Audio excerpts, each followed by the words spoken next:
The clink of sweet tea glasses echoed as my son leaned back and laughed. She owns nothing now. Still, I passed the cornbread basket like his words hadn't just sliced through 30 years of sacrifice. As the laughter rippled, the cold glass in my hand began to sweat. And so did he. While my lawyer stood, napkin folded with grace, the room fell into a hush that tasted like shame. The same son who once played under my pecan tree had just tried to bury me beneath it. That's when Henry said gently, "Actually, she owns everything you still dream about." All right, before we dive into this crazy story, do me a favor. Subscribe and tell us where you're watching from. The Cypress Point banquet hall hummed with a mix of voices, the kind of noise that could swallow an entire conversation if you weren't careful. The long tables groaned under the weight of bowls, platters, and trays. The southern feast stretched out in all its glory. Green beans cooked in bacon fat, deviled eggs with the right amount of mustard, biscuits that melted the moment they hit your tongue. But it wasn't just food that filled the air. It was that unmistakable undercurrent of polite resentment that clung to every smile, every handshake. The Whitlow family reunion was as much about remembering old grudges as it was about celebrating bloodlines. Ruth Whitlow stood at the doorway, adjusting the oversized Tupperware she clutched with one hand. Her homemade pie, a rich, golden concoction of apples and cinnamon, was still warm, though the kitchen staff at the hall had long since insisted they'd handle dessert. Ruth ignored them, as she always did. The pie was her offering. And, in her mind, it mattered more than any show of hospitality from hired help. Tracy noticed her first. Standing in the corner, with her arms crossed, Tracy's eyes flickered from the Tupperware to Ruth's face and back again. A quiet frown creased her brow. Ruth saw it. It was the same frown she'd worn when she'd first heard Ruth was still running the show from her old farmhouse. Ruth didn't acknowledge it. Instead, she smiled, walked to the nearest table, and set down the pie as if it were a simple gift, just like any other. "You're late," Tracy said, barely looking up as Ruth slipped into a chair across from her. "I'm not late, I'm right on time," Ruth replied with the faintest glint of mischief in her voice, but she didn't press the matter. She never did. Dinner carried on. Plates were filled and refilled, voices rising and falling in the same rhythmic pattern. But when the subject turned to the Whitlow family land, a topic Ruth had learned long ago was best avoided, things began to shift. "You know, there's always that one cousin who can't keep his mouth shut," a distant relative joked, holding up his glass of sweet tea. "Did anyone hear about that property business last week? David, you must be relieved that it's all settled." David, leaning back in his chair, grinned, his face flushed with the warmth of beer and overconfidence. "Mom," he said, a laugh lingering on his lips, "she owns nothing now. Just memories." The words hung in the air, sharp and careless, like a stone dropped in a quiet pond. Ruth's hand stilled, her fingers gripping the edge of her glass. For a moment, it seemed as though the world had paused. Even the laughter around the table softened, as if unsure of the appropriate response. Ruth didn't flinch. She had long ago mastered the art of staying still in the face of provocation. But inside there was a tightening, like a knot pulled too tight. The humor in David's voice didn't mask the sharpness of the insult. She'd known this moment was coming, but it still hit with the force of a slow-moving train. Mia, sitting at the other end of the table, didn't look up. She continued scrolling on her phone, her thumb moving lazily over the screen. Ruth's gaze met hers for a fraction of a second, but Mia's face remained impassive, unreadable. A slight twitch in Ruth's chest, a flicker of recognition, but it passed as quickly as it came. David's chuckle continued. Unaffected by the lack of response from his audience, he leaned back further, stretching his legs under the table, enjoying the attention. "Yep," he added, "the old farmhouse, it's just a memory. And the land? Well, We all know that's not going anywhere. More laughter from the table. Ruth's heart beat in her ears, steady but quiet. From the corner of her eye, she saw Henry Rowe rise slowly from his chair. His movements were deliberate, the soft clink of his glass in his hand almost too quiet for the commotion of the room. Henry, ever the professional, cleared his throat, then made his way to the drink table, refilling his glass with the calm precision that always seemed to settle the space around him. Ruth didn't look at him. Not yet. There was still time. The subtle tension she'd felt before, the quiet tightening of the threads between her and her family, hadn't unraveled fully. Not yet. David shifted, glancing around the room with an almost smug air. The family was buying into his story. But Ruth knew it wouldn't last long. There were too many people in the room who still remembered the old ways, the way things used to be before everyone began to expect things to simply fall into their laps. When Henry finally returned to the table, his demeanor hadn't changed. His face was the picture of calm, his eyes steady. He stood for a moment, looking around the table as if absorbing the weight of the words that had just been said. Then, without a hint of hesitation, he cleared his throat again, his voice cutting through the lingering chatter. "Actually," Henry began, his tone smooth, almost polite, "Ruth still holds controlling interest in 3 parcels, the family trust, and your childhood home." The room seemed to hold its breath. Ruth didn't move. She didn't need to. The air in the Cypress Point banquet hall was suddenly too thick. The laughter had died down, replaced by the faint clinking of silverware and the shuffle of napkins. David's words, the careless mockery of his mother Ruth, lingered like an open wound. The familiar hum of family chatter faltered. For a moment it seemed as though the room held its breath, waiting for the next move. Henry Rowe, ever the professional, stood up from his chair with the same grace he always carried. He didn't rush. He didn't seem affected. His movements were deliberate, calculated. A subtle shift of his shoulders, the quiet tap of his shoes against the hardwood floor. He walked back to the table, his napkin folded neatly in his hand, his expression an unwavering mask of polite composure. Ruth, seated at the far end of the table, didn't flinch. She'd expected this. Not the timing, not the weight of the moment, but the inevitability of it. There was no need for a long explanation. Henry knew his role. He had always known how to navigate the Whitlow family, how to put everything in its rightful place, even when it was hard. David, still grinning, still basking in the moment, looked up as Henry returned. His lips curled into a smirk, as if waiting for some sort of acknowledgement, as if he thought Henry would chime in with a joke of his own. But Henry's face was unyielding, his eyes sharp and focused. Henry set the napkin down carefully, as though placing it was a delicate ritual. He didn't speak immediately. Instead, he glanced at Ruth, as though silently asking permission to continue. Ruth's eyes met his, and in that brief moment, there was a quiet exchange of understanding, a silent agreement that it was time for the truth to make its entrance. And then, with a calm precision that was almost chilling, Henry spoke. "Actually," he said, his voice cutting through the now silent room, "Ruth still holds controlling interest in 3 parcels, the family trust, and your childhood home."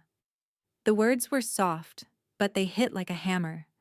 The change in the room was instantaneous. Tracy, who had been mid-sip of her sweet tea, sputtered, choking on the liquid. She clutched her glass as if it might shatter in her hands. Her eyes were wide, startled, too surprised to even laugh it off as she often did. The room held its collective breath, unsure of how to respond, caught between disbelief and confusion. David, who had been leaning back with that same arrogant grin, snapped upright. His face flushed a deeper shade of red. He blinked several times, as though trying to process what he'd just heard. What are you talking about?" David stammered, his voice rising an octave, his earlier swagger gone in an instant. The shift was so stark, so sudden, that it almost felt like the ground beneath him had given way. Henry didn't falter. He didn't even look at David as he extended a hand, sliding a manila folder across the table. The motion was precise, measured, as though this was just another day at the office. Inside the folder, David could see the document sticking out. The latest estate ledger, notarized and stamped, a record of the Whitlow family's holdings. Ruth's holdings. David's hand shook ever so slightly as he reached for the folder, his fingers brushing against the smooth surface. He pulled it closer, his mind racing through 1,000 thoughts. Ruth didn't look at him. She didn't need to. She simply turned her gaze toward the window, staring out at the fading light beyond the banquet hall. "I asked him to bring that in case my memory was questioned," Ruth said quietly, her voice level, without the sharpness her son might have expected. She didn't even glance at him as she spoke. She wasn't addressing him directly. Her words felt like the flick of a switch, a cold, inevitable truth that David had never expected to face. He was still processing, still trying to make sense of the sudden shift in reality, but the weight of it was already pressing down on him, suffocating every ounce of confidence he'd been so eager to display. For the briefest moment, the room was completely still. Even the other family members seemed to hold their breath, watching as David's grip on the folder tightened. His mind seemed to spin, trying to make sense of the situation. He opened the folder and scanned the papers, his eyes quickly moving over the familiar names and terms until they finally stopped at the part he hadn't been expecting. His mother's signature, her clear control over the estate, over the land, over everything he had once believed to be his. Ruth's legacy wasn't just a collection of memories, it was a fortress she'd built. And now, in a single moment, David understood just how much of it he hadn't been prepared for. A strange silence descended on the table. Even the clinking of silverware seemed muted. Henry, without a hint of satisfaction or smugness, simply stood still, his hands clasped behind his back, awaiting the next move. Ruth's silence was just as deliberate. She wasn't angry. She wasn't sad. She was simply letting the facts speak for themselves. The tension in the air was palpable, but it wasn't the kind that rushed toward resolution. It was the kind of tension that stretched the moment, holding everything in place until it finally snapped. David opened his mouth, his tongue fighting for the right words. He had no comeback. He had no defense. The shock of the correction had wiped them all away. The office smelled like paper. Old paper, the kind that had seen decades of legal jargon and dull appointments. Henry Rowe's office, nestled on the second floor of a weathered building in downtown Greenville, had an air of permanence. It was built on the backs of contracts and deeds, every inch of it holding the weight of something serious. Ruth sat across from Henry, the leather chair creaking slightly as she settled in. Her hands were folded neatly in her lap, her eyes distant, as though she were already somewhere else. Somewhere more peaceful. Somewhere with fewer questions. Henry, ever calm, sat at his desk, his fingers tapping lightly against a file in front of him. "Another pitch from David, I take it?" he said, his voice a soft drawl, as though he already knew the answer. Ruth didn't respond immediately. She stared at the papers in front of her, at the details of her family's future, the future they hadn't bothered to consider until now. She had spent years listening to David's plans, his dreams of turning the Whitlow land into something more marketable, something more profitable. The real estate schemes that didn't sit right with her. The whispers of quick profits that rubbed against her values like sandpaper. "Third time," Ruth said finally, her voice as level as ever. This time, he brought Tracy with him. Henry didn't blink. He just nodded, his pen poised over the will draft in front of him. "You've told him no twice already." "He doesn't listen," Ruth said quietly. He doesn't see the land. Not for what it is. Henry set the pen down with a soft click, turning his chair slightly to face her. His eyes were sharp, always calculating, always seeing more than he let on. What do you want to do, Ruth? Ruth's gaze flickered briefly to the window, to the greenery beyond. The farm, the house, the land that had been in her family for generations. She had spent years tending to it, knowing every corner, every tree, every path like the back of her hand. It wasn't just land, it was history. It was hers. I want them out, she said, her voice steady now. I want David and Tracy out of the inheritance. They've done nothing but ask for more. I won't let them destroy what's left of this family. Henry studied her for a long moment, then stood and crossed the room to the filing cabinet. He pulled open a drawer, his movements slow and deliberate, as if weighing each one. When he returned, he held a stack of papers in his hand. Here it is, he said, sliding them across the desk toward her. The updated will. Clean, simple, and exactly what you asked for. Ruth took the papers, her fingers skimming over the neat lines of text. There was no hesitation in her actions now. She had made her decision long ago. David and Tracy would be removed from the will, no longer the direct heirs to the land they believed was rightfully theirs. The terms of her estate were clear. David and Tracy, cut out. In their place, Ruth had left the Whitlow legacy to something far more meaningful. To a local trust, a foundation for the community, for those who needed it, people who appreciated the value of hard work, history, and respect. There's a clause for Mia, Ruth said, her voice softening slightly as she flipped to the page detailing her granddaughter's part in the will. It's conditional. Henry nodded. She has to prove she understands the value of what she's inheriting, to earn it, to show she can be trusted. Ruth's eyes darkened slightly as she scanned the terms. If she doesn't come by the land, if she doesn't show up, she's out too. Henry's voice was low but steady. You're giving her a choice, Ruth. It's fair. Ruth set the papers down on the table, a sense of finality settling in her chest. She wasn't being cruel, she was being practical. She had lived through the years of appeasing David's whims, of Tracy's sharp tongue, of being dismissed. But now, it was over. The legacy was hers to control, and she wouldn't let them tear it down for the sake of convenience or profit. They expected access, Ruth murmured, her gaze distant. They expected everything to fall into their laps. Henry stood, folding his arms across his chest, his gaze fixed on the window. And you expected decency.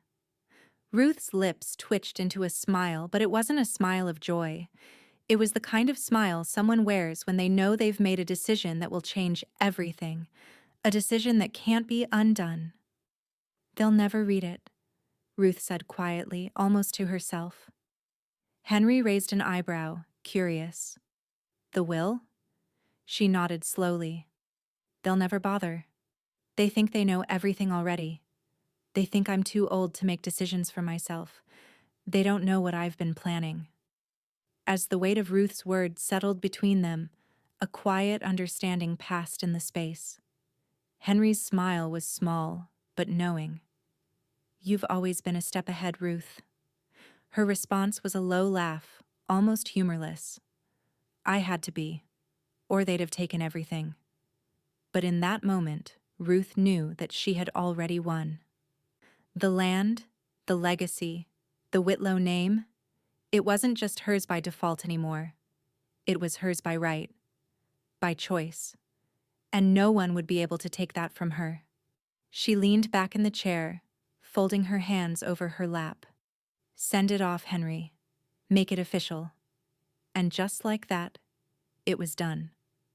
The knock on the door came just after dusk, the kind of knock that punctuates the quiet like a crack in the air. Ruth Whitlow didn't flinch. She didn't look up from her knitting, her hands moving in steady rhythm, the soft click of needles a steady presence in the otherwise silent room. The house around her creaked and sighed, settling into the cool evening. Outside, the last light of day hung like a pale ribbon against the horizon, barely visible through the curtains. The knock came again, sharper this time.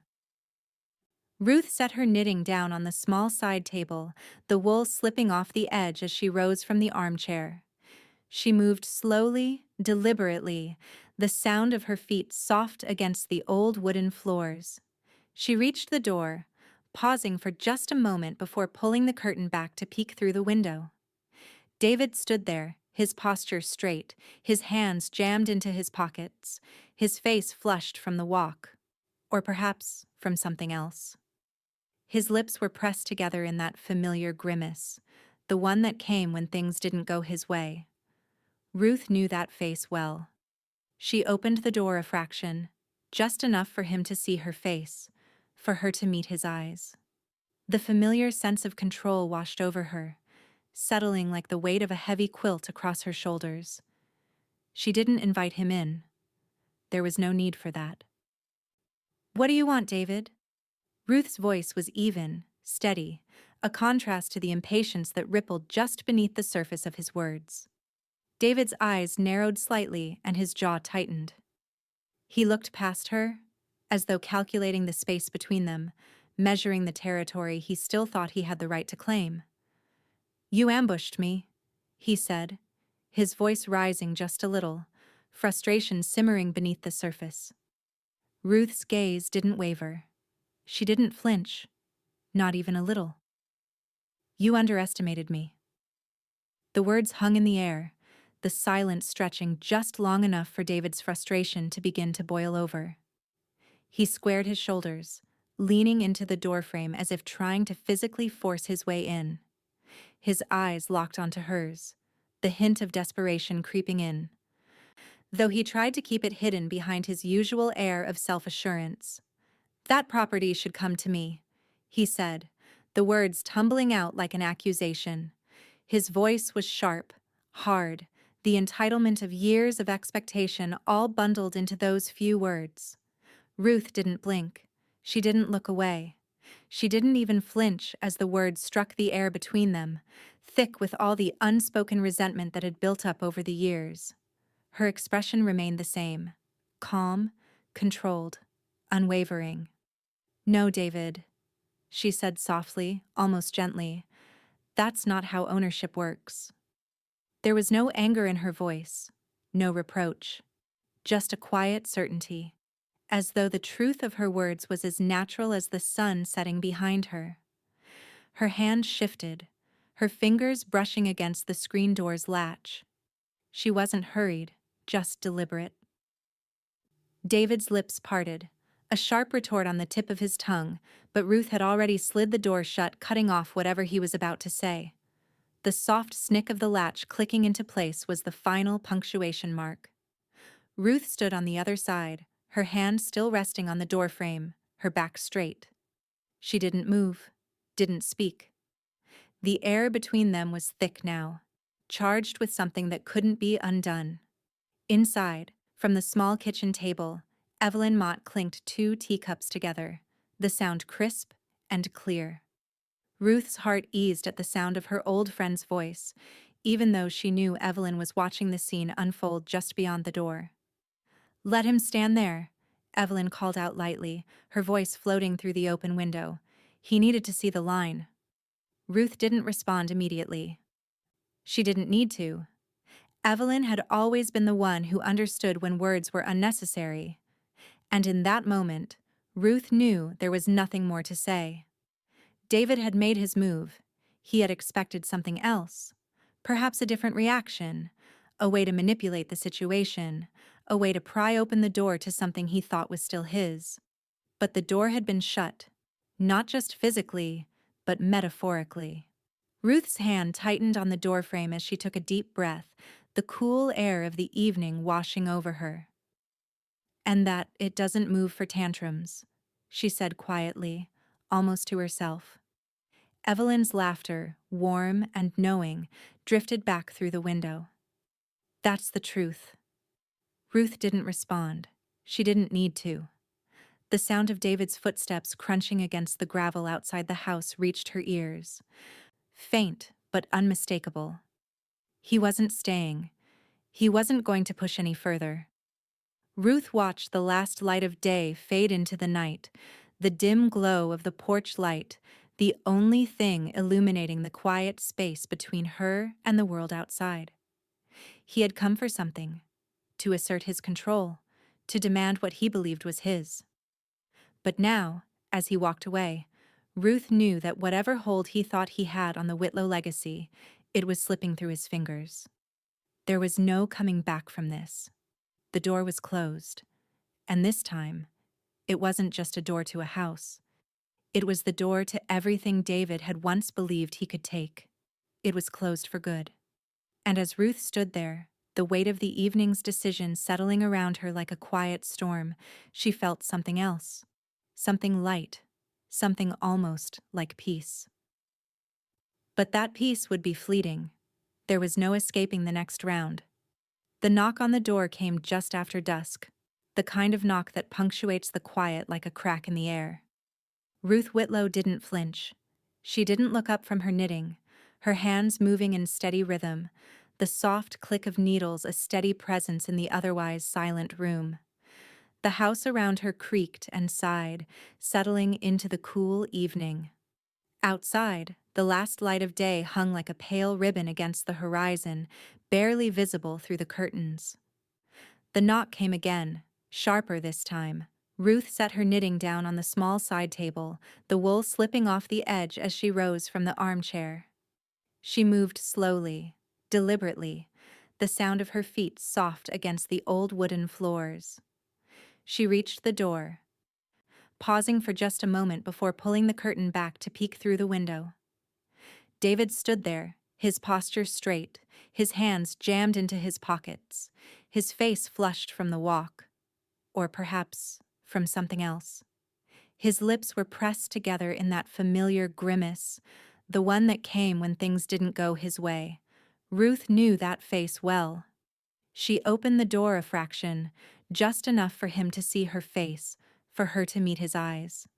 The familiar sense of control washed over her, settling like the weight of a heavy quilt across her shoulders. She didn't invite him in.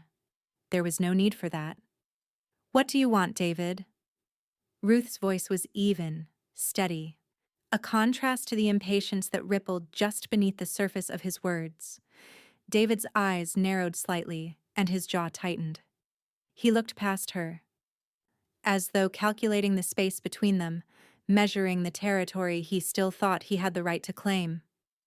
"You ambushed me," he said, his voice rising just a little, frustration simmering beneath the surface. Ruth's gaze didn't waver.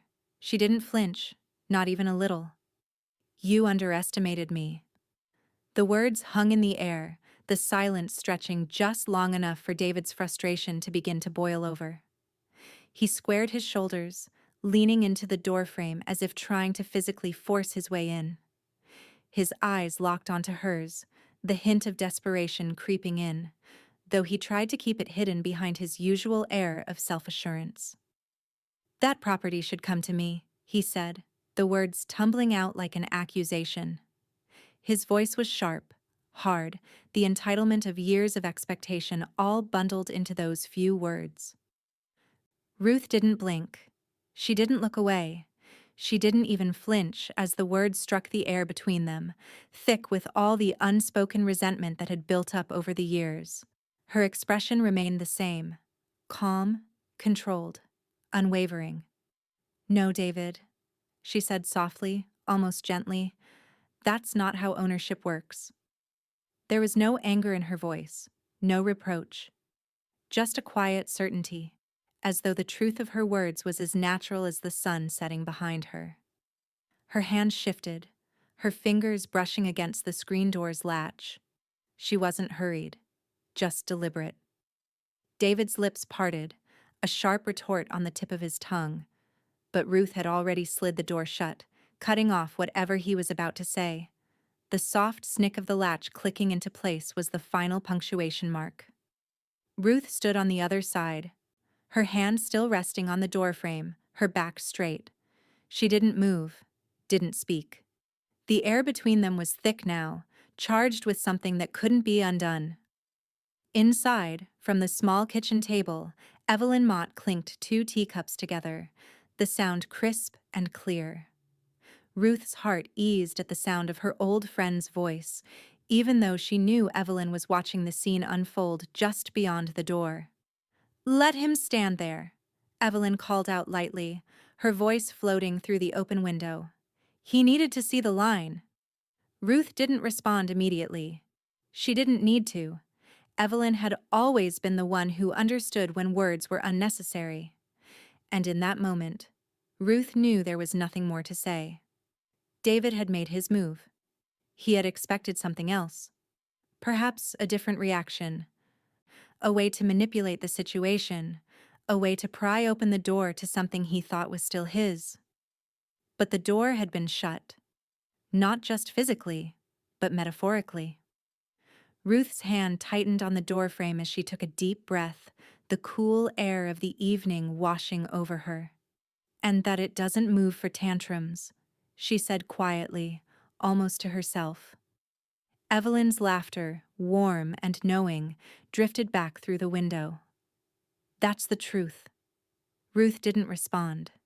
She didn't need to. The sound of David's footsteps crunching against the gravel outside the house reached her ears.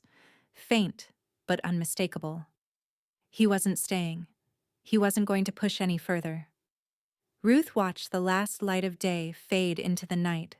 The dim glow of the porch light, the only thing illuminating the quiet space between her and the world outside.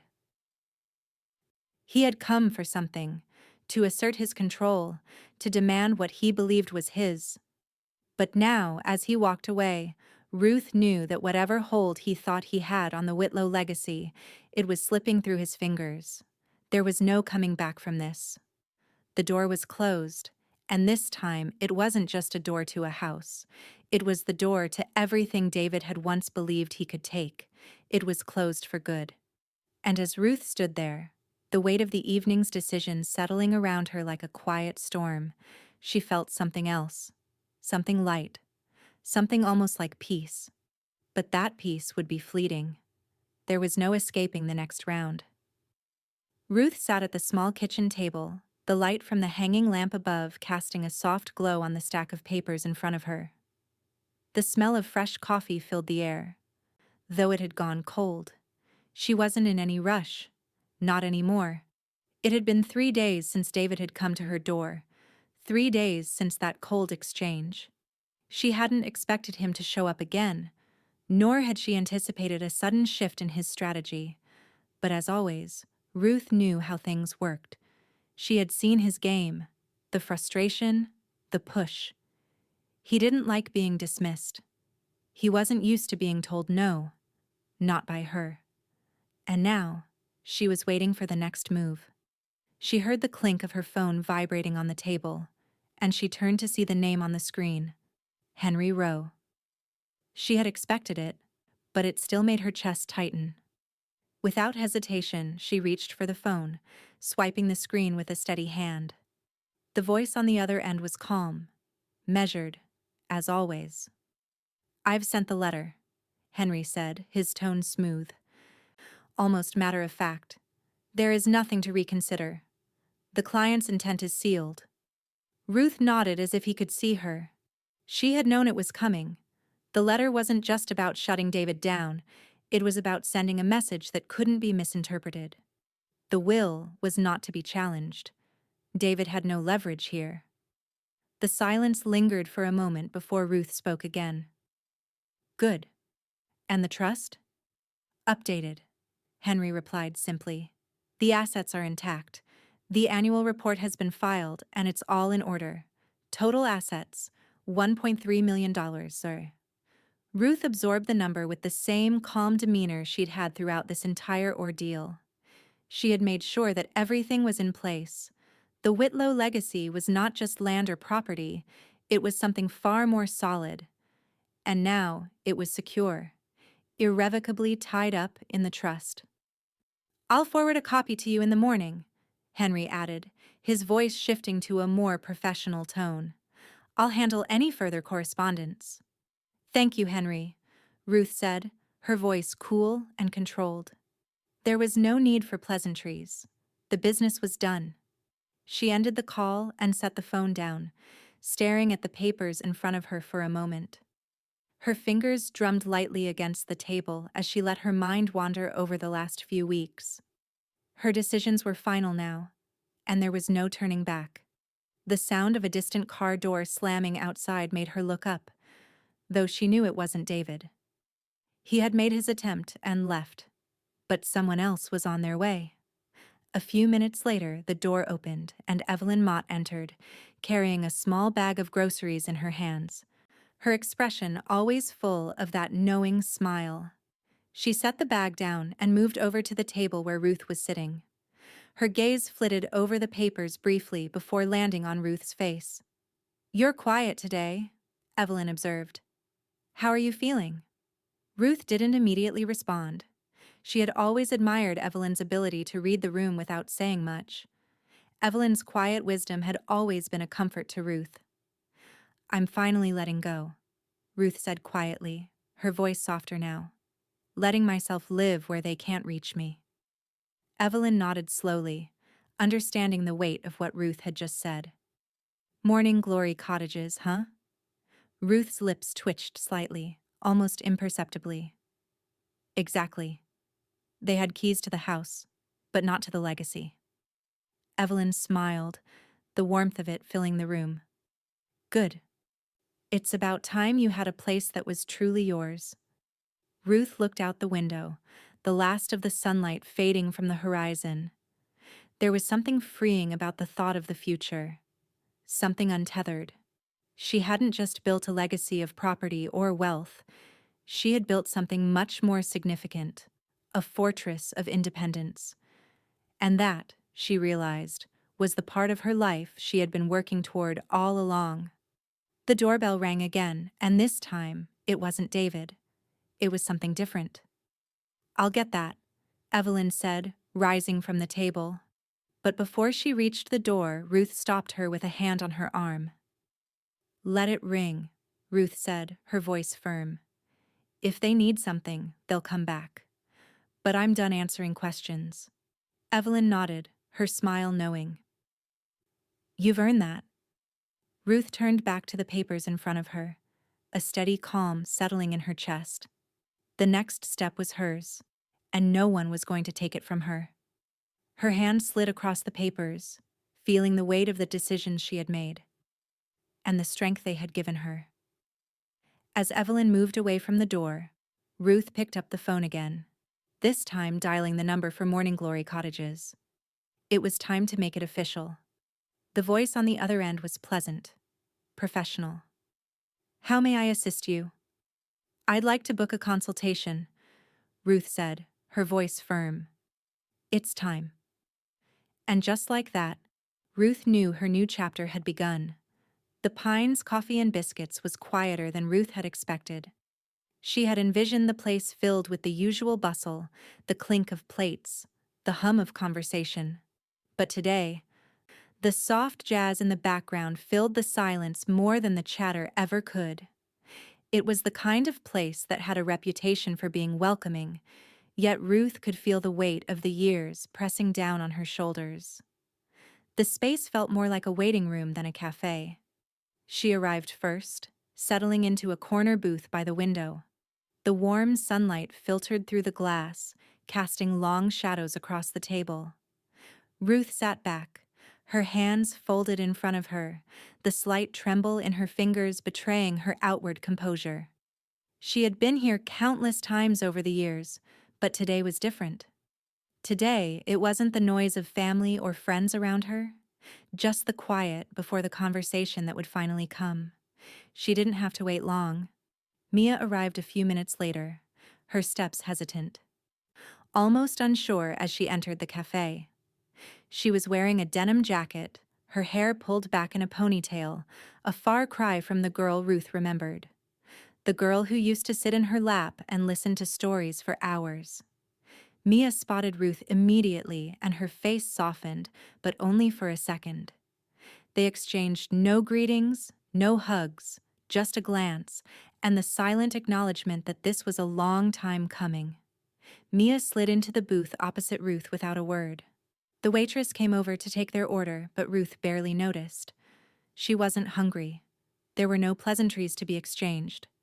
The silence between them stretched for a moment, thick and heavy, until Mia spoke. "I didn't mean to laugh," she said, her voice softer than Ruth had expected. "I just didn't know." Ruth didn't respond right away. She simply observed Mia, the same girl who had once looked up to her, now sitting across the table as if she were a stranger. The years had put distance between them. But the truth was there, plain and simple. Mia had always been more aligned with David and Tracy than with her. "You didn't ask," Ruth said finally, her tone even, but with a trace of something hard beneath it. "You reposted your parents' silence." Mia's eyes dropped to the table as if the weight of Ruth's words had settled on her shoulders. There was no guilt in her expression, just a resignation that she hadn't come to terms with things. She had always been the one caught between family lines, never truly understanding where she stood. "So I'm out of the will?" Mia asked, the question hanging in the air like a heavy stone. Ruth didn't flinch.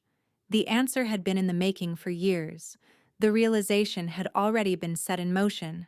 The plans had already been put in place. Ruth had no intention of sugarcoating it. This conversation wasn't about feelings. It was about consequences. She reached into her purse and pulled out a folded piece of paper, sliding it across the table to Mia without a word. Mia's eyes flickered down at the letter, but she didn't reach for it immediately. Ruth didn't blame her. This wasn't easy. Not for either of them. But the terms were clear. Mia hesitated before unfolding the letter, her brow furrowing as she read the carefully worded clauses. Ruth watched her, still, calm, as if this were the most natural thing in the world. It wasn't the first time Ruth had been deliberate with her words, and it wouldn't be the last. Mia's eyes moved back and forth over the paper, her fingers running across the words as if she were searching for something hidden beneath the ink.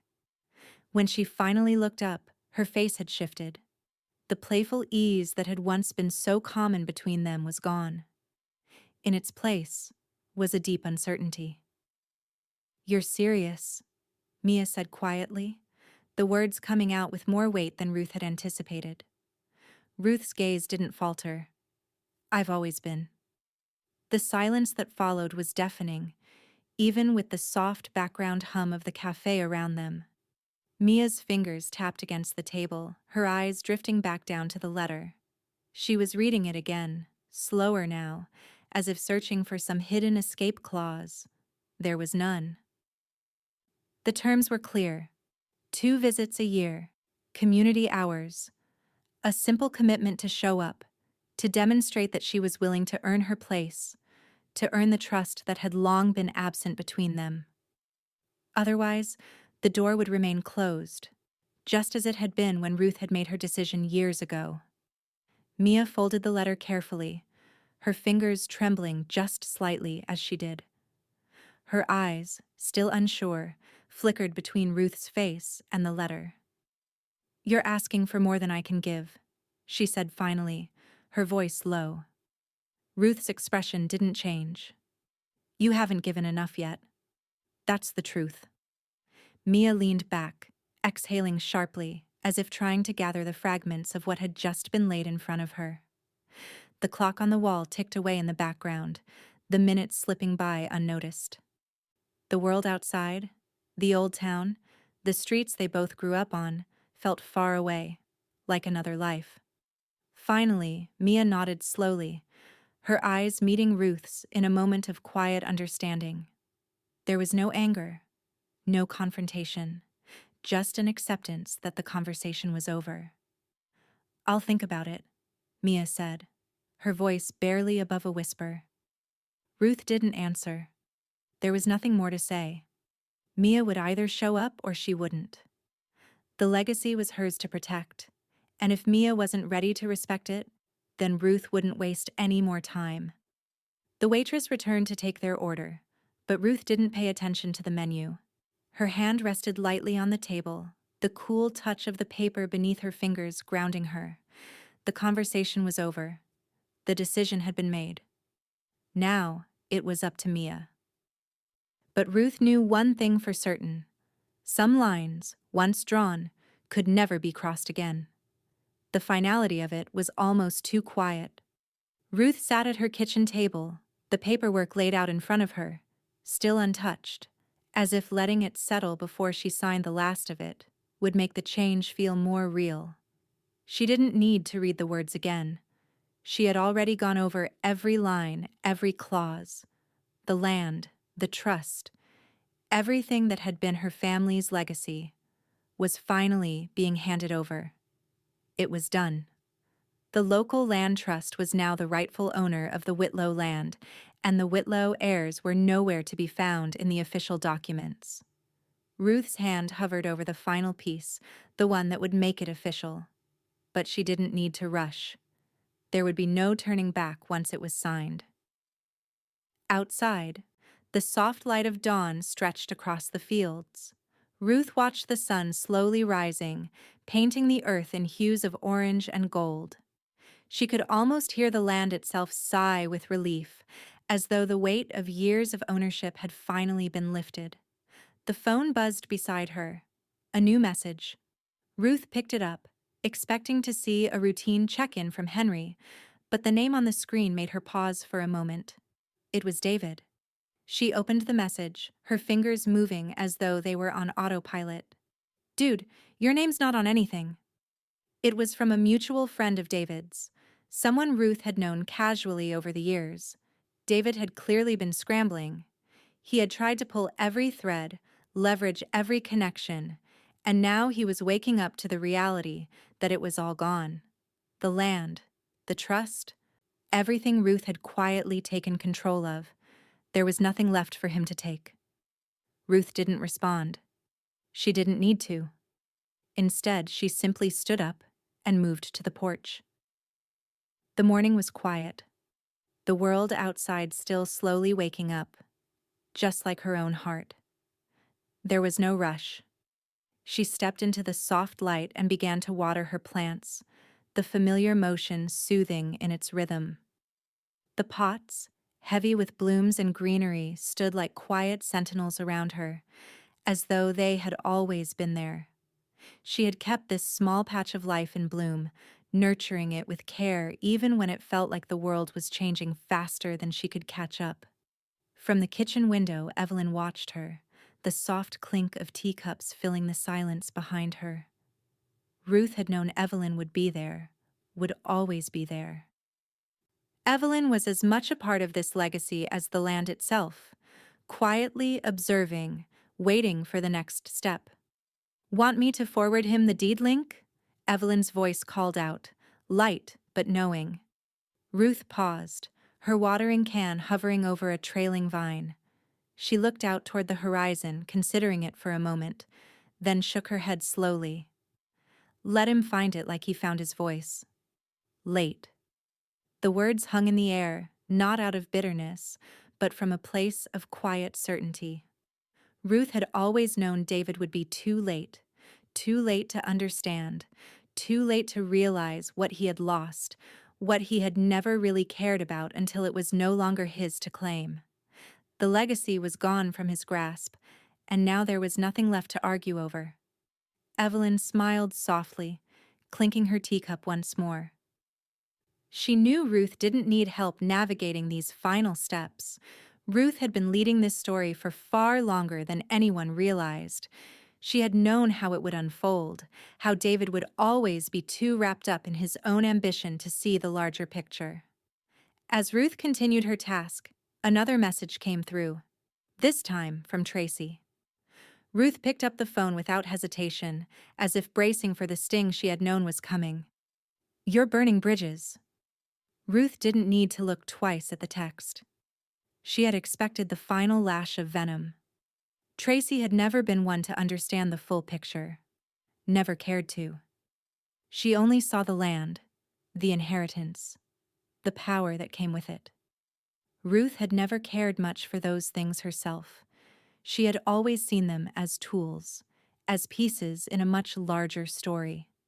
She replied to Tracy with a single, deliberate text.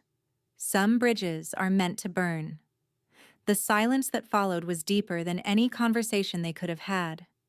Ruth knew Tracy would stew on it, just as David would. It would eat at them, make them question their own choices. But Ruth wasn't interested in their questions anymore. She had made her decisions, and they were hers alone to own. The sun had fully risen now, bathing the land in a soft, golden light. Ruth set the watering can down and turned back toward the house, taking one last look at the land she had loved for so many years. It wasn't hers anymore, not in the way it had been. But it didn't need to be. She had given it a new purpose, a new home, a place where it could grow, free from the constraints of the past. Inside, she sat back down at the table, picking up the final documents. Her pen hovered over the dotted line. She signed, then sat back, the weight of the moment sinking in. There was no need for celebration. The work was done. David and Tracy would never understand. But that didn't matter anymore. Ruth had long since stopped needing their approval. The land was free, not just in the legal sense, but in the sense that Ruth herself was free. Free from the expectations of others, free from the legacy that had once felt like a shackle. She had given them a choice, but now the door was closed. It was theirs to face, not hers. And Ruth felt something stir deep within her. Not regret, not sadness, but something more like peace. Peace that comes when the battle is over and you've won the war. The email came early that morning, a quiet notification that felt out of place in Ruth's otherwise tranquil routine. She'd spent the past few months settled into her new life at Morning Glory Cottages, where the slow pace of days allowed her to immerse herself in the community she had quietly built over the years. But now, an unexpected name caught her eye as she opened the inbox: Greenwood County Foundation, Annual Community Recognition Award. She clicked it open, curiosity pulling her in. The email detailed a nomination she had never anticipated, but one that felt deeply earned. Ruth Whitlow, nominee for Community Stewardship Award. The text followed, outlining the decades Ruth had quietly dedicated to funding local scholarships, supporting the public schools, and ensuring that the land, now held in trust, would benefit future generations. But it was the last line that struck her the hardest. Nomination includes recognition of Ruth Whitlow's full ownership of family land and scholarship foundations. Ruth sat back in her chair, her hand still on the mouse, staring at the screen. There, in the sterile glow of her laptop, was her name, entwined with the land she had so carefully disentangled from the Whitlow legacy. Her name, not David's.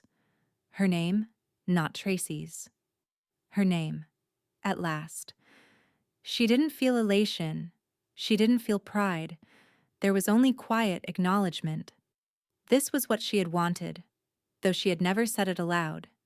It wasn't recognition from them, from David or Tracy, or anyone who had expected the land to simply fall into their laps. It was recognition from a community that had always seen her as more than the sum of her family's history. The soft sound of Evelyn's steps reached her ears just as she leaned back, the screen still open before her. Evelyn had always been perceptive, always there at the right moments, and today was no different. "You know they're gonna hate this," Evelyn said, standing in the doorway of Ruth's living room, holding 2 mugs of tea. Ruth smiled, the faintest of smiles, but it was there. "Good." Evelyn set the mugs down and walked over to stand beside her. "They'll resent it, you know. They'll want to undermine it somehow." Ruth didn't reply immediately. Instead, she clicked open the document attached to the email, studying the bio attached to her nomination. It wasn't just about the trust or the land anymore. It was about what she had built, quietly and without fanfare. The scholarships, the fundraisers, the kids, who now had a chance they might not have had without her. She set the laptop aside and looked out the window. The fields beyond were still, bathed in early morning light. She couldn't help but think of the land, of the way it had been turned over, and how it was now a place of quiet growth rather than ownership. "Isn't it funny?" Ruth said quietly, almost to herself. "How they never bothered to understand what I was doing, what I've always done." Evelyn nodded. "It doesn't matter now, does it?" "No," Ruth replied, her voice firm but tinged with something softer. "It doesn't." Later that week, the article appeared in the local paper. The headline wasn't loud or grand, but it carried weight all the same. Ruth Whitlow, a legacy of giving, a future of hope. As Ruth read through the short piece, she found herself drawn to the part that mentioned her quietly held interests: the land, the scholarship foundation, the community work that had only recently begun to be recognized outside the quiet circles she had moved in. There was no mention of David, no mention of Tracy. Just Ruth, standing alone. She didn't feel satisfaction. She didn't feel vindication. But she felt seen. And that, perhaps, was enough. Sunday came, and Ruth made her way to church like she had every week since settling into the cottage. As she walked through the familiar doors, the hum of voices and the soft echo of prayers filled the air. She moved toward the back, where she usually sat, a quiet spot where no one would notice her. But today was different. There, sitting in the pew beside her, was Mia. Ruth didn't acknowledge her at first. Mia was looking down, her hands folded, her face unreadable. But as the service continued, Ruth could feel the subtle shift in the air. Mia hadn't come with any words, no questions or accusations. She simply sat beside her, quiet. They didn't speak. Mia didn't glance at her. Ruth didn't smile, but she didn't move either. They sat together in silence, as the congregation sang hymns, as the prayers echoed through the building. The weight of the moment pressed between them, the distance of years of silence hanging heavy in the air. It wasn't forgiveness. It wasn't a truce. But it was something different. Something that had been long overdue. Later that week, Henry Rowe called. "You're making waves," he said, his voice matter of fact. There was no judgment, no admiration, just a simple statement of fact. Ruth sat back in her chair, the phone resting against her ear, a slight smile playing at the corner of her lips. "I didn't even throw the rock." The truth of it was simple, wasn't it? Ruth had never needed to make a scene. The quiet work had always been enough, and now the ripples were spreading. The recognition, the changes. It was all just the natural consequence of her choices. Nothing more, nothing less. But Ruth knew something else as she hung up the phone, staring out at the field beyond her window. Some changes couldn't be undone. Some legacies had to be built slowly, piece by piece, until they were unshakable. And hers had already been set in motion. The voicemail icon blinked at Ruth from her phone screen, a silent reminder of what she had already moved past. She had heard the message twice before, David's voice, frantic and brittle, laced with anger and disbelief. He wanted answers. He wanted an explanation. He demanded to know why Ruth had done what she had. But Ruth didn't need to listen again. She had heard it the first time, and it had told her everything she needed to know. With a slight shake of her head, Ruth swiped the voicemail away, deleting it without a second thought. No response. No words of apology or remorse. There was nothing left to say. Her thumb hovered over the screen for a moment, the cursor blinking in that empty digital space. But it was all just noise. Ruth had already made her choice. There would be no more explanations, no more justifications. She wasn't interested in playing that game anymore. She had moved on. And David, in his anger, was still spinning in circles, trying to find a way to make it right. But there was no fixing what was broken.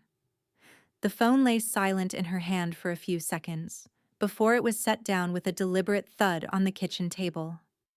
The stillness in the air seemed to echo in the space around her. Henry's call came in shortly after, his voice as steady and unbothered as always. "Ruth, I've taken care of it. We've issued a formal no-contact clause through the family trust. No further correspondence. No more interruptions." Ruth leaned back in her chair, the weight of the decision settling over her like a quiet storm. The legal lines had been drawn. The past was no longer something she needed to entertain. "Thank you, Henry," she said, her voice level but firm. There was no need for pleasantries. This was the last move. She hung up and sat still for a moment, allowing herself the luxury of a deep breath. As though she could finally let the weight she had carried for so long slip off her shoulders. From the kitchen window she could see the sun beginning to set, casting the landscape in golden hues. Everything felt quiet here now, free from the noise that had once consumed her. The demands, the expectations, the fights. As Ruth began making her way toward the living room, the soft clink of cutlery and the sizzle of a pan reached her ears. Evelyn was in the kitchen, preparing breakfast as if nothing had changed. The simple, mundane acts of daily life seemed almost sacred in their normalcy. Evelyn turned around when she saw Ruth enter, giving her a small, knowing smile. "It's done then." Ruth nodded, watching Evelyn set the pancakes on the table with quiet precision. "It's done." Evelyn clapped her hands slowly, the sound filling the air with an unexpected, almost celebratory note. "That's how you protect peace." Ruth didn't respond immediately, but her lips curled into the faintest smile, a smile that was more recognition than joy. She hadn't needed to fight for peace. She had simply built it, piece by piece, the way she had always built everything that mattered to her. Slowly, quietly, and without fanfare. Evelyn placed a plate in front of her, a stack of pancakes topped with syrup and butter. "What's next for you, Ruth?" Ruth looked down at the meal in front of her, then up at Evelyn, who was sitting across from her, waiting for an answer. Ruth's eyes wandered for a moment, thinking of the cottage, the quiet life she had carved out for herself. "I've already started," Ruth said softly, her voice more to herself than to Evelyn. "The final payment for Morning Glory is made, 3 years up front." Evelyn raised an eyebrow, surprised but not shocked. Ruth had always been meticulous, always thinking ahead. 3 years? Ruth nodded, feeling the weight of the decision settle within her. "It's paid for. No more ties. No more holding on to things I can't control." Evelyn's lips pressed together, the understanding between them silent but profound. Ruth wasn't just leaving the house behind. She was leaving the past behind. Ruth finished her breakfast in silence, then stood, her hand resting on the table for balance as she made her way to the hallway. Her packing was minimal, just what she needed. The things that meant something to her. Books, files, one quilt, carefully folded, and her cedar box. She moved through the house with purpose, each step taking her further from the person she had once been, but not from who she was. The house had served its purpose just as the land had, but both had become symbols of the past she was ready to leave behind. She wasn't walking away from her legacy, but she was stepping into something different. As she reached the door, her hand paused on the doorknob. Ruth turned back to look around the space one last time. She wasn't sentimental, not anymore, but there was a certain finality to it. The house had seen it all. The births, the deaths, the promises kept, and the ones broken. On the kitchen counter, Ruth found a sticky note, one she had written months ago, when the decision was first made. She picked it up, reading the words she had left behind for herself. Respect builds homes. Yours is still under construction. Ruth smiled softly, folding the note and slipping it into her pocket. She had built her own house, brick by brick, in a way no one else ever could. And now it was time to leave. She stepped out the door, the sun hanging low in the sky. As she made her way down the path, the door closed softly behind her, the house locked away in the past. And for the first time in years, Ruth felt the weight of the future settle gently into her chest, as if it was finally hers to shape. The meeting with Henry was brief, as these things tended to be. Ruth had already made her decision, but now, she had to put it into writing. She had been turning it over in her mind for days. The idea of letting Mia back into her life, even if it was only in the most conditional sense. Mia, who had been so distant, so lost between the competing loyalties of her parents and Ruth. When Henry arrived at her cottage, he was his usual self, calm, measured, his tie neatly knotted as he took a seat across from her at the table. The papers were already prepared. There was no need to discuss the legalities. The language was simple, and Ruth had spent long enough with these terms to be certain they were exactly what she wanted. "I've made some changes," Ruth began, her voice steady. "Mia can be added back to the will, but with limits." Henry nodded, his pen poised, ready to make the final adjustments. He had long since stopped questioning her decisions, even the ones that seemed impossible to understand. Ruth had always been precise with her choices, and he respected that. "She'll have to commit to 2 visits a year," Ruth continued. "And I want a written statement each year, reviewing what she's contributed, what she's learned. If she doesn't meet the terms, she's out. Simple as that." Henry let out a slow breath, a hint of approval in his eyes. "You're firm, not cruel." Ruth didn't respond immediately. She looked down at her hands, fingers tracing the edge of the paper. She was at peace with this decision, more than she had been with any of the others. Letting Mia back in wasn't about forgiveness. Not yet, at least. It was about offering a chance, but it wasn't one Ruth expected to be taken lightly. "There's a difference," Ruth said, her voice low. "I live inside it." Henry didn't need to ask what Ruth meant.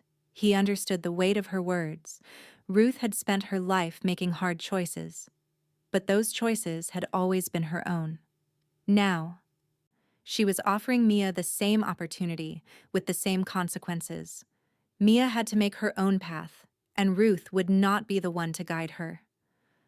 "I'll finalize this," Henry said, standing up and gathering the papers. His voice was calm, but Ruth could see the quiet approval in his eyes. "I'll have this ready in the morning." Ruth nodded, watching him leave. The door closed softly behind him, and the stillness returned to the cottage. Later that week, Mia came by again. The day was warm, with the sun casting golden light over the trees as Ruth sat on the porch. She heard the crunch of gravel and looked up to see Mia walking toward her, a grocery bag in her hand. It wasn't the usual hurried knock on the door. Mia moved slowly, hesitantly, as if unsure of what she was supposed to do now. "Mia," Ruth greeted, her voice even but warm. She stood as Mia approached, the familiar face now tinged with the uncertainty of the woman she had become. Mia offered a hesitant smile, setting the bag down on the porch. "I brought some groceries," Mia said softly. Her eyes flickered nervously as she looked at Ruth. "And I wanted to bring some stories too. Not questions, just stories." Ruth studied her for a moment, unsure of what she had expected. But what Mia had brought was a change, a sign that she understood the importance of the gesture. It wasn't about the groceries. It wasn't even about the words they might share. It was about showing up, something Ruth had always believed was the first step. Ruth watched as Mia unpacked the bag, pulling out fruits, vegetables, and a loaf of bread. It was simple, but it felt like a new beginning. Ruth remained silent, allowing the quiet to settle between them. There were no demands, no judgments. Mia was here, not to explain herself, but simply to be present. "I didn't expect you," Ruth said, her voice soft but direct. "Not this soon." Mia looked up, the weight of her past decisions settling in her eyes. "I thought maybe I could try. Just start showing up. Not just here, but in my own life." Ruth nodded, the corners of her mouth curving slightly. It wasn't an apology. It wasn't a promise. But it was something else. It was a beginning. As Mia began chopping vegetables, Ruth moved to sit on the porch swing, watching her. The movement was quiet, unhurried. Ruth let herself relax into the moment, allowing the air to fill her lungs and the steady rhythm of the day to settle into her bones. She wasn't looking for Mia to fix everything. She wasn't even looking for Mia to apologize, but she was here, and that was something Ruth hadn't expected. When the meal was ready, they sat down at the table. Ruth watched Mia with the same quiet gaze she had always used, taking in the small changes that were happening right before her eyes. The girl she had once read stories to, who had sat on her lap, was no longer a child. But there was still something in Mia's eyes that reminded Ruth of those days, of simpler times. Ruth leaned back in her chair, the weight of the years still on her shoulders but now less burdensome. She wasn't sure if Mia would keep her word. She wasn't sure if this was a real change or just another fleeting moment. But she was willing to let Mia try. "Keep showing up," Ruth said, her voice quiet but firm. "Not just to me, but to everything. To yourself." Mia nodded, her eyes meeting Ruth's. There was no promise, no easy solution. But for the first time in a long while, Ruth felt a small flicker of hope. Maybe the door wasn't fully open, but it wasn't completely closed either. It was a step, and that was enough. The evening stretched out before them, the quiet hum of the world outside settling in as they ate together. Ruth didn't feel the weight of the past anymore. She didn't need to. The future, it seemed, was still hers to shape. The auditorium was filled with a low hum, the kind of noise that comes with anticipation. It wasn't a grand venue, just the local community hall, with folding chairs lined up in neat rows and banners draped on the walls. But it was enough for Ruth. Enough for this moment, for the recognition that had been long overdue. She stood backstage, her hands folded in front of her, the weight of the night pressing down on her like the hush before a storm. There were no rehearsed words, no well-worn script. Ruth had never been one to speak for the applause. She wasn't looking for fanfare. This was just her story. One piece of it, coming to light after years of quiet work. "Ready?" Henry's voice came from behind her, steady, as usual. He had been by her side through every step of this, from the legal maneuvers to the quiet donations that had built the foundation. Ruth nodded. "I'm ready." The mayor's voice came through the speakers. "And now, for the presentation of the Greenwood County Stewardship Award, Ruth Whitlow." The crowd erupted into applause. Ruth stepped forward, her shoes clicking softly on the wooden floor as she made her way to the podium. The applause washed over her, but it wasn't the applause that mattered. It wasn't the recognition. It was what this meant, what she had built, what she had created for her community and for herself. A legacy unspoken by others but alive in the quiet work she had done. The recognition was a small part of it, but it was enough to finally prove to herself that she hadn't been invisible. The microphone was cold against her fingers, the weight of the plaque in her other hand grounding her. She didn't have a long speech prepared. She had never needed one. With a quiet breath, she began. "I was told I owned nothing," Ruth said, her voice steady but carrying through the room. "Turns out I was holding everything." The words hung in the air, soft but firm. For a moment the crowd fell silent, and Ruth let the words settle before her eyes scanned the room. There was no need to elaborate. No need to explain. The truth was simple. She had worked for this. Not for the applause, not for the recognition. But here it was, unfolding before her, and it was enough. As she finished speaking, the applause rang louder this time, long and sustained. Ruth stood tall, her back straight, not out of arrogance, but out of quiet pride. The mayor moved toward her, the plaque in hand. He handed it to her with a smile, his voice full of praise. Ruth Whitlow, Steward of Legacy. She accepted the plaque, her fingers tracing the engraving, the weight of the words settling into her chest. This was what she had always wanted. Not the trinkets, not the validation from others, but this, the recognition of something much deeper, something she had built over time through years of effort and patience. From the corner of the room, Ruth caught a glimpse of Mia, her granddaughter, holding her phone, recording the moment. There was no fanfare in her gaze, no look of longing. Mia was simply present, witnessing this step in the journey that Ruth had set into motion long ago.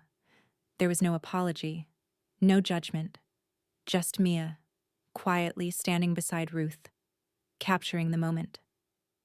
"Do you want to say anything, Mia?" Ruth asked softly, turning her head slightly, but Mia just shook her head. She didn't need to say anything. Ruth already knew. This wasn't about speeches or declarations. It was about showing up. The evening continued with the usual speeches, the polite handshakes, the quick photos. Ruth accepted it all with the same quiet grace, a woman who had never needed the attention. But she felt the change, the subtle shift in the air. The next morning, Ruth was back at her cottage, the sun just beginning to rise. Her phone buzzed, and as she picked it up, the familiar name appeared. Tracy. Ruth didn't hesitate. She opened the message. Wow. Nothing more. No explanation.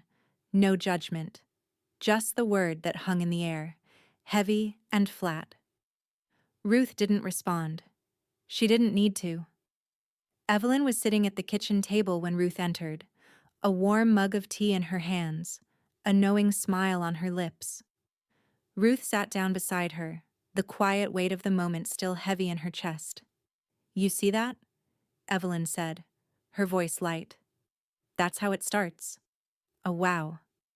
Ruth smiled faintly, her fingers resting on the warm mug. "Sometimes a wow is just shame in disguise." Evelyn's laugh was soft, full of understanding. "Or envy, in a lowercase font." Ruth leaned back in her chair, watching the light spill across the floor. She wasn't sure what Tracy's words meant. She didn't care. The words had always been empty to her. Just noise.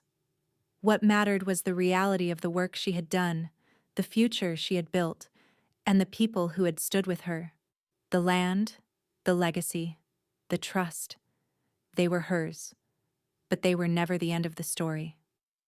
The real work had always been about giving, building, and letting go when it was time. And now, with the weight of the past finally behind her, Ruth felt the quiet satisfaction of knowing that the legacy she had created was far stronger than any word could ever express. It had been built slowly, brick by brick, not just in land or money, but in the lives she had touched. And no one could ever take that from her. The sun was high by the time Ruth arrived at the trail, its warm light filtering through the canopy of trees, dappling the earth beneath her boots. The air smelled faintly of pine and damp earth, the kind of scent that clings to memories like the feel of old leather. She stood at the edge, looking out at the path that curved through the trees, her gaze steady, her heart quiet. The Whitlow land had never been just about ownership for Ruth. It had always been about preservation, about giving something lasting to those who came after, something that could breathe, that could grow beyond the hands that once held it. And now, standing here on the new public trail, it felt like that promise had finally been fulfilled. A sign stood at the entrance, a simple yet weighty thing, with clean white letters etched across dark wood. Ruth's Way, where stewardship walks, ahead of inheritance. The words were familiar and yet distant, a quiet declaration of everything Ruth had worked toward. She hadn't asked for this recognition. It hadn't been about her name, but here it was, permanent and real, not just on the land, but in the hearts of the people who would walk it, who would breathe it in, just as she had. As Ruth began to walk the trail, the soft crunch of the gravel beneath her feet was the only sound, save for the calls of birds high in the trees. The path stretched out before her, winding around natural bends and through shaded groves.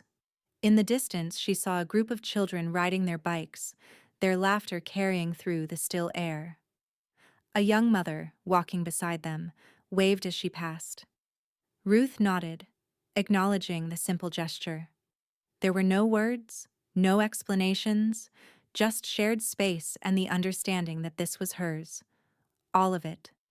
In a quiet, profound way. Her hand brushed against the rough bark of a nearby tree as she continued down the trail. Her thoughts were still, the weight of years of decision-making giving way to the comfort of knowing that this moment had been earned, not through loud acts of defiance or claims of ownership, but through the steady, patient work of giving. She had let go, but in doing so, she had created something enduring.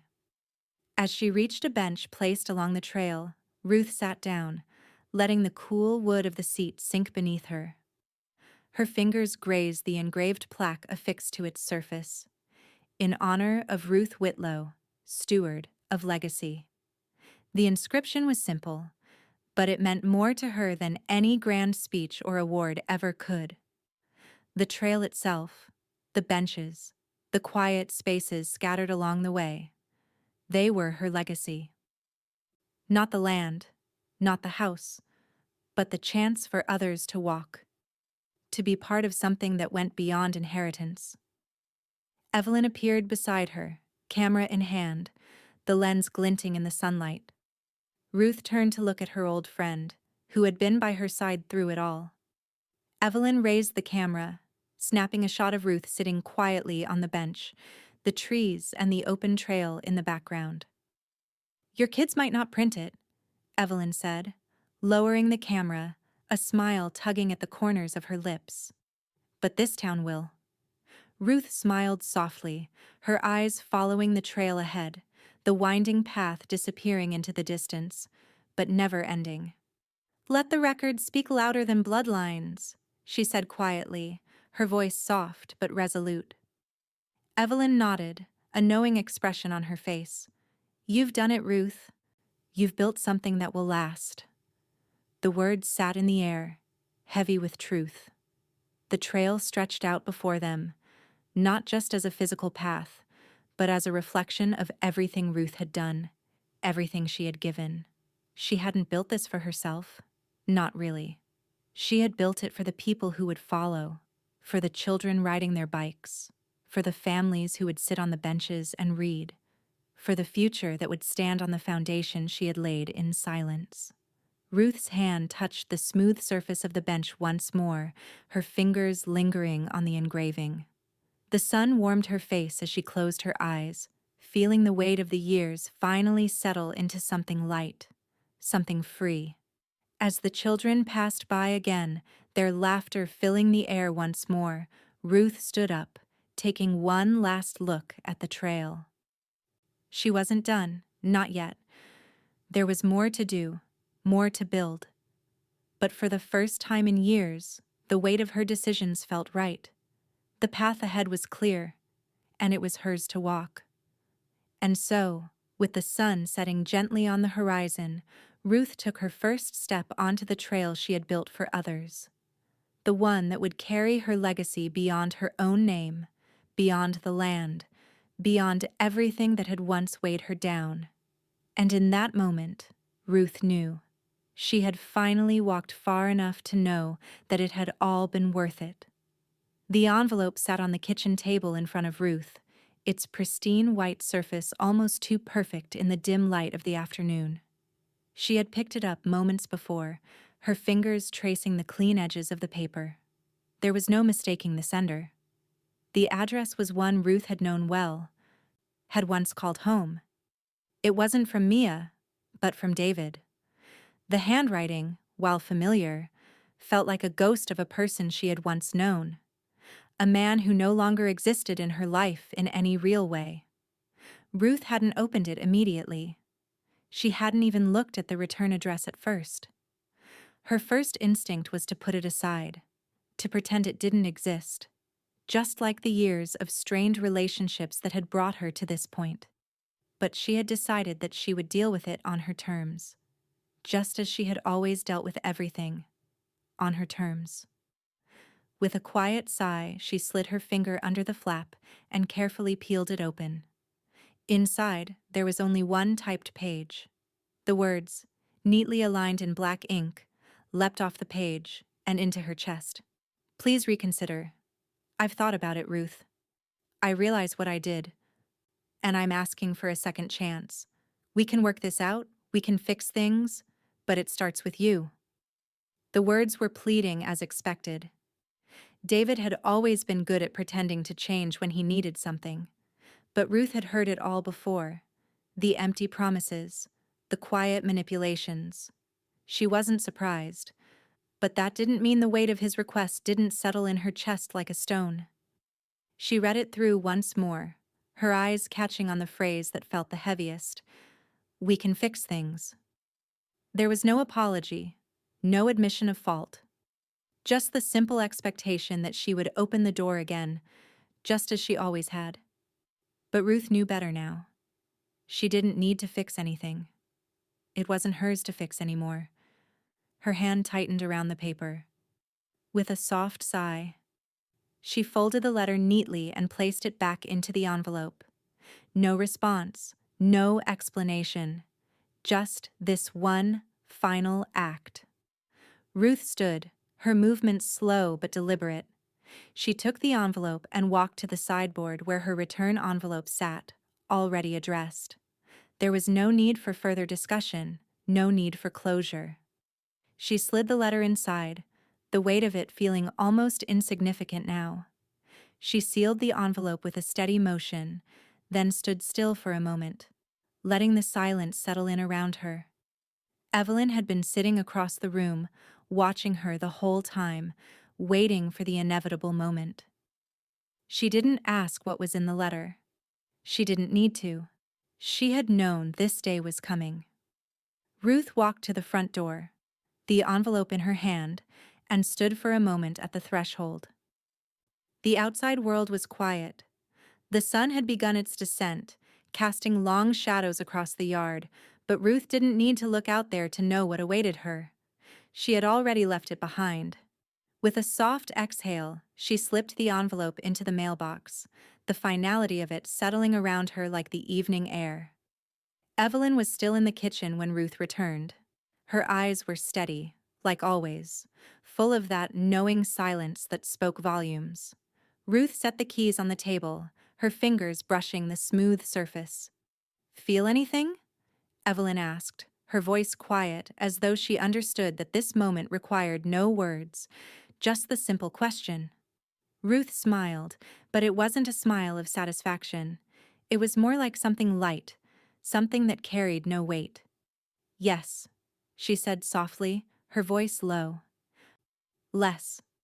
There was a pause between them, a silence that stretched for just a moment too long. Ruth turned away, walking toward the kitchen counter. She poured herself a glass of water, her hands steady as she lifted the glass to her lips. Evelyn clapped her hands softly, breaking the silence. You're done, aren't you? Ruth set the glass down with a soft clink.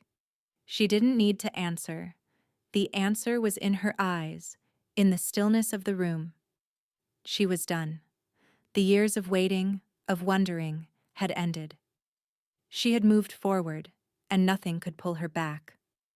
Later that afternoon, Mia arrived at the cottage with a warm loaf of bread, fresh from the oven. Ruth smiled as Mia set it down on the table, her face flushed from the heat of the kitchen. There was no agenda now. no questions, just the simple comfort of being together, of finding a way forward.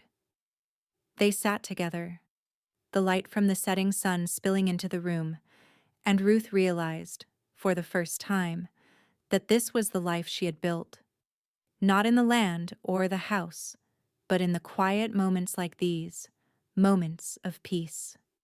Mia began to chop vegetables, the sound of the knife steady and soothing. The rhythm of it felt like a promise, like a new beginning.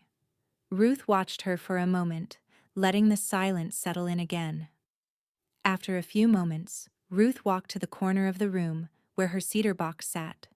She opened the lid slowly, her fingers brushing over the papers inside. She pulled out the original deed, the one that had once been the foundation of everything she had worked for.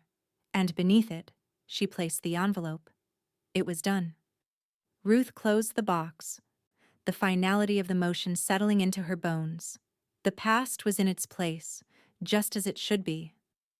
And the future was hers to shape, with no more interruptions, no more pleas for reconciliation.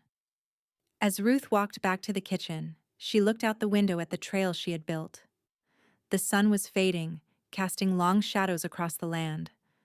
But it was a new kind of silence, a peaceful one, and she knew that it would carry her forward. Mia looked up as Ruth entered the kitchen. There was a smile on her face, soft, understanding. Ruth didn't need to say anything.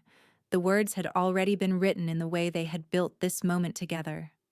The door had closed behind them, and they were finally moving forward.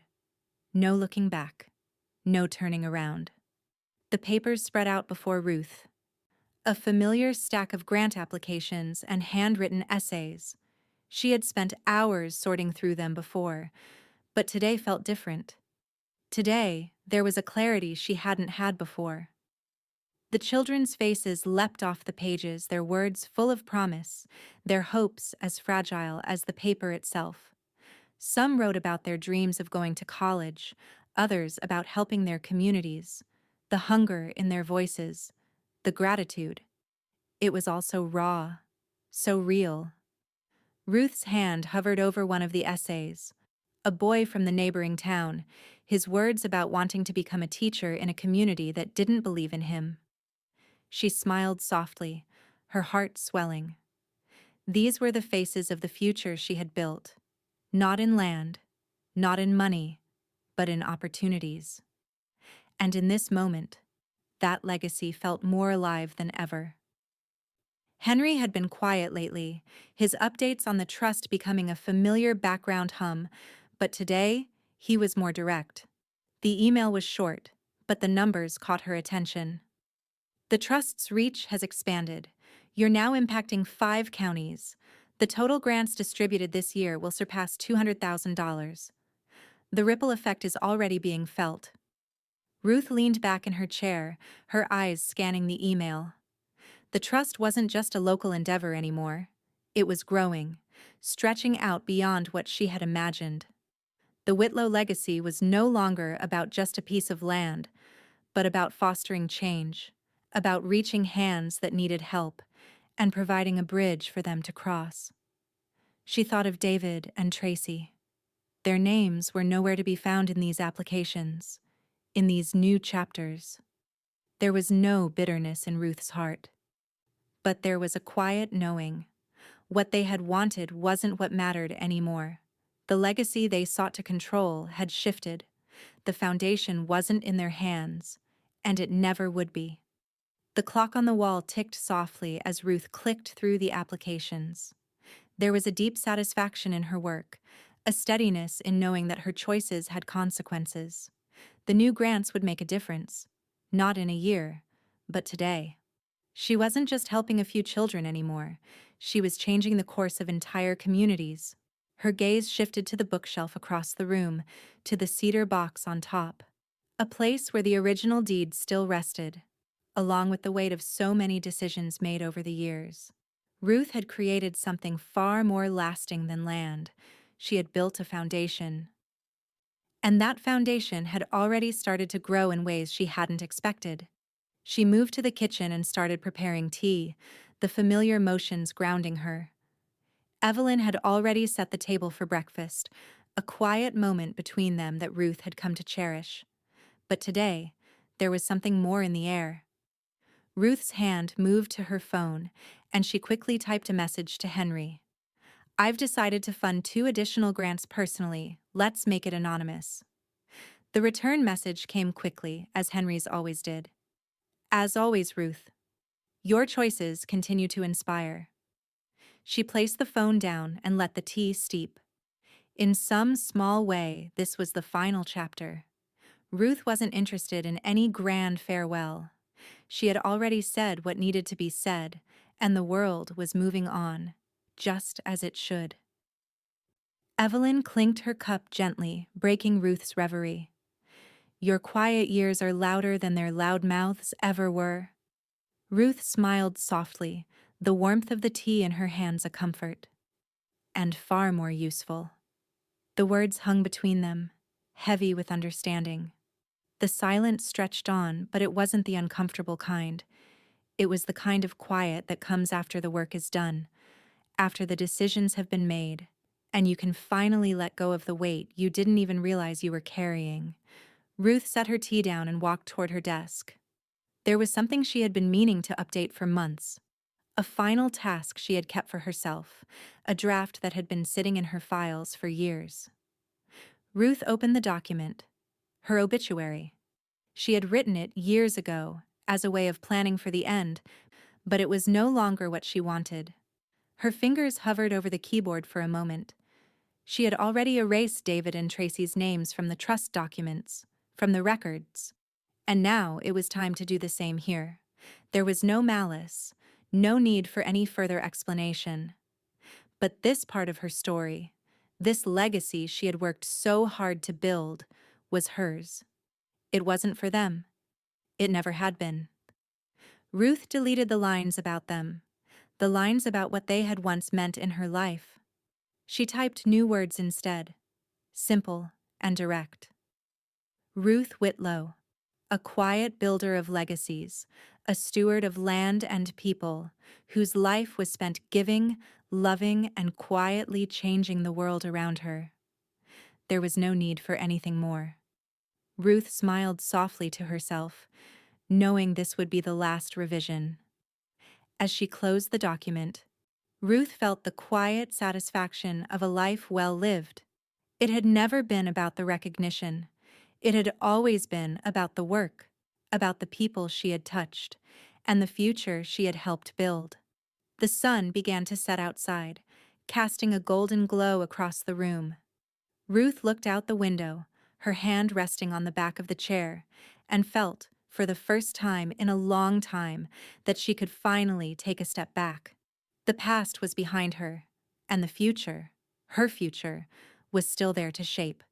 And she would continue to shape it in her own quiet way.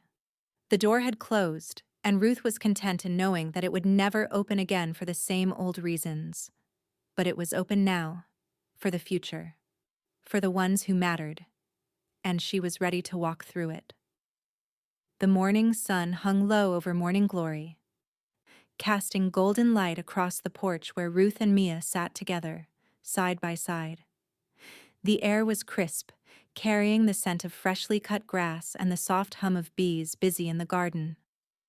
Ruth had a mug of coffee in hand, the warmth from the cup radiating up into her fingers. Mia had hers too, though she didn't sip from it just yet. She seemed content to hold it, letting the quiet settle between them. Ruth hadn't expected Mia to come around, not so soon.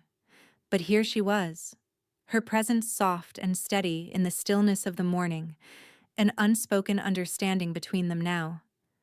They had both been so far apart, caught in the spaces where silence had grown thick, but that was starting to change.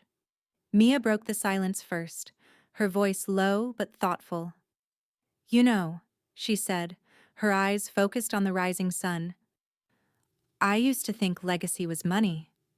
Ruth's gaze shifted to Mia, her eyes quiet but sharp. There was something different in the way Mia spoke now, something that hinted at deeper reflection, a realization she hadn't been ready for before. Ruth smiled softly. Money's loud, she said, her voice steady but full of conviction. Real legacy is who feels seen when you leave. Mia's eyes flickered to Ruth's face, searching for something in her words, something that would explain the quiet strength Ruth had always carried, even when the world around her had demanded more than she could give. Then you're gonna echo, Mia said quietly, the words falling between them like a pebble dropped into still water. Ruth didn't respond immediately. She just looked at Mia, a faint smile tugging at the corners of her mouth. The realization that Mia had finally understood, truly understood, was enough. Mia wasn't asking for anything more from Ruth. She wasn't looking for explanations. She was just here, with her, and that was enough.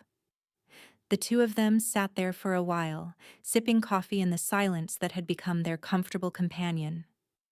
Ruth could feel the weight of the past, the years of distance and disconnect, slipping away in the shared peace of the moment.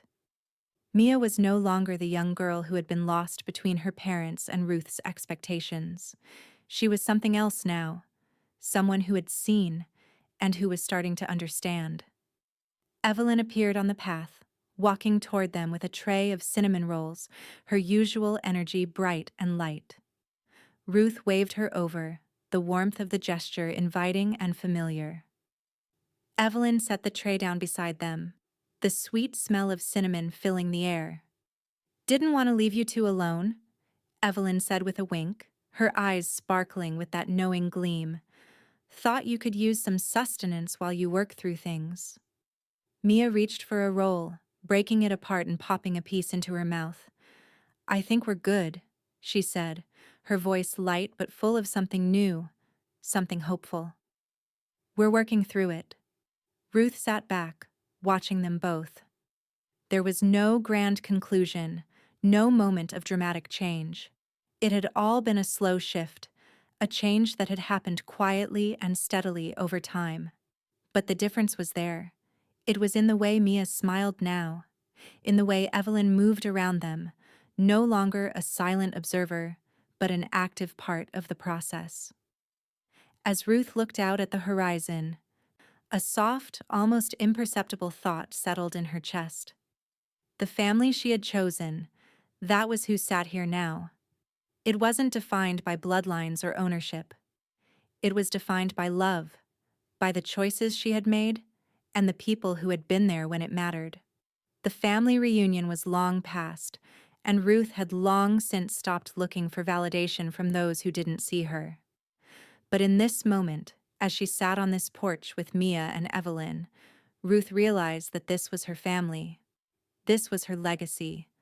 Not a piece of land or a house, but the people who showed up, the ones who chose to walk beside her. A small chuckle escaped Ruth's lips, barely audible, but it was there. "At the family reunion," she said, her voice quiet, "my son said she owns nothing." The lawyer corrected him politely. Mia laughed softly. "The soundlight, but genuine. I think you own everything that matters." Ruth's smile deepened. "I do," she said quietly. "I do." And as the sun continued to rise, warming their faces and filling the porch with light, Ruth knew that her legacy was more than she had ever expected. It wasn't about the things they could take or the things they could claim. It was about the lives she had touched, the lives she had built, and the ones she had kept close, those who had chosen to be there. This was her family now, and it was enough.